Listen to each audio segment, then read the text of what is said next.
Estamos na campanha Junho Violeta, que é de alerta para a conscientização e combate à violência contra os idosos. Um desses tipos de violência é a psicológica, que se expressa pela restrição de liberdades individuais, isolamento social de pessoas idosas, o que acaba causando sofrimento mental e emocional. Vamos saber mais sobre esse assunto no quadro Que Eu Faço, Doutor.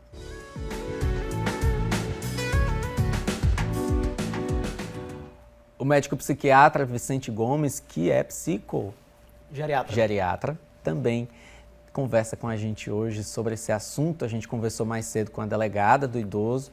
Doutor Vicente, explica pra gente como é essa violência psicológica no caso dos idosos. Bom dia.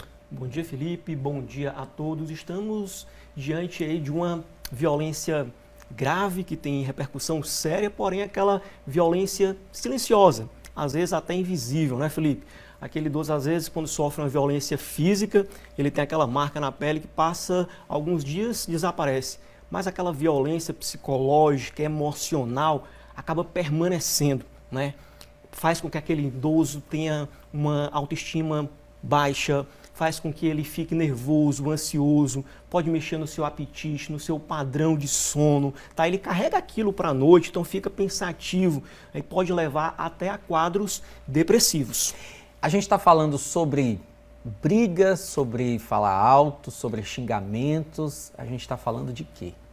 A gente fala dessa violência geral, que pode ser através de quê? De uma intimidação, de uma ameaça, de uma piadinha, tá? De fazer um tipo de ameaça no sentido de, se não fizer isso, você não vai ter dessa forma, não vou te levar para isso, não vou te dar isso, né? Então isso gera realmente uma intimidação. Às vezes é um menosprezo, às vezes é um desprezo, uma próprio preconceito relacionado à idade, né, ali do idoso, tá? Então isso realmente mexe muito com esse idoso, tá? E é importante que a gente mencionar que exatamente esse idoso ele já pode ter o quê? Uma certa vulnerabilidade para ter um quadro depressivo.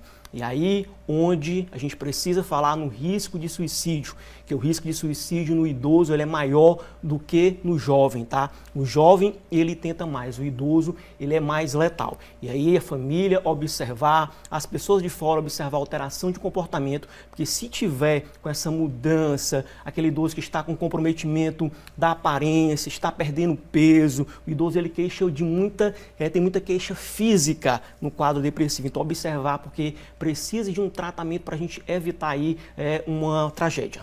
Então, a família como um todo, vizinhos, parentes mais distantes, podem ficar atentos a esse tipo de violência, porque ela acontece dentro de casa e muitas vezes ali fica distante de outras pessoas. É quando está só o idoso e o agressor. No que diz respeito a essa questão psicológica, o que essas pessoas podem fazer para ajudar?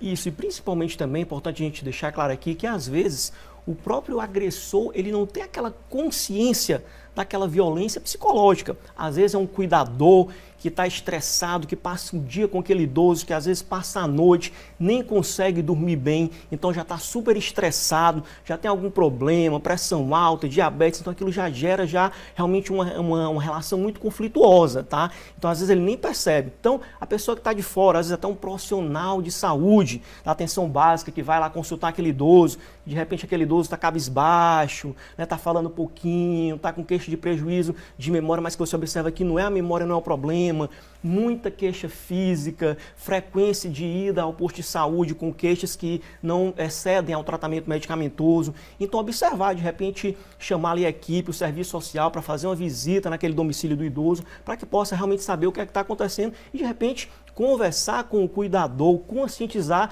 para que ele tenha uma ajuda. Às vezes ele está precisando de ajuda mais do que o próprio idoso. Às vezes também tem a influência da droga, como a gente conversou também com a delegada e ela estava dizendo para a gente que são os casos mais graves. Tem que lidar aí com duas questões, tanto os impactos dessa violência psicológica no idoso, quanto a dependência. Isso, mais um problema gravíssimo, tá? Principalmente o quê?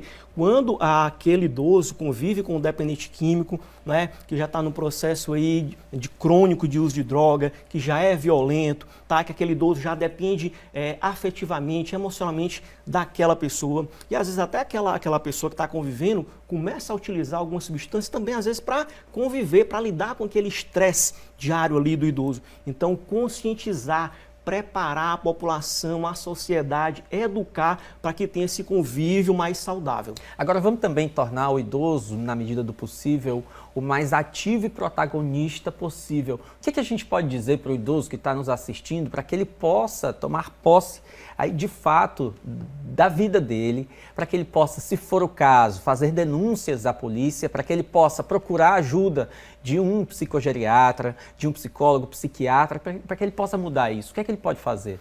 Isso, é importante que ele consiga ali enfrentar aquela situação. Às vezes ele tem medo, tem receio por morar sozinho com aquela pessoa, por depender, mas fala com um amigo, fala com alguém de fora, fala com algum profissional de saúde, né? Tenha essa autonomia, né? Procure fazer ali uma caminhada, procure melhorar a sua alimentação, procure dormir bem, né? E enfrentar essa situação, tá? O idoso, ele tem sim essa capacidade, quando não é porque chegou a uma determinada idade que vai ser incapaz, não. Ele pode sim, né, tomar ali decisões, ele pode promover o seu autocuidado e ser assim, ser suficiente e eficiente para as suas condutas básicas no seu dia a dia.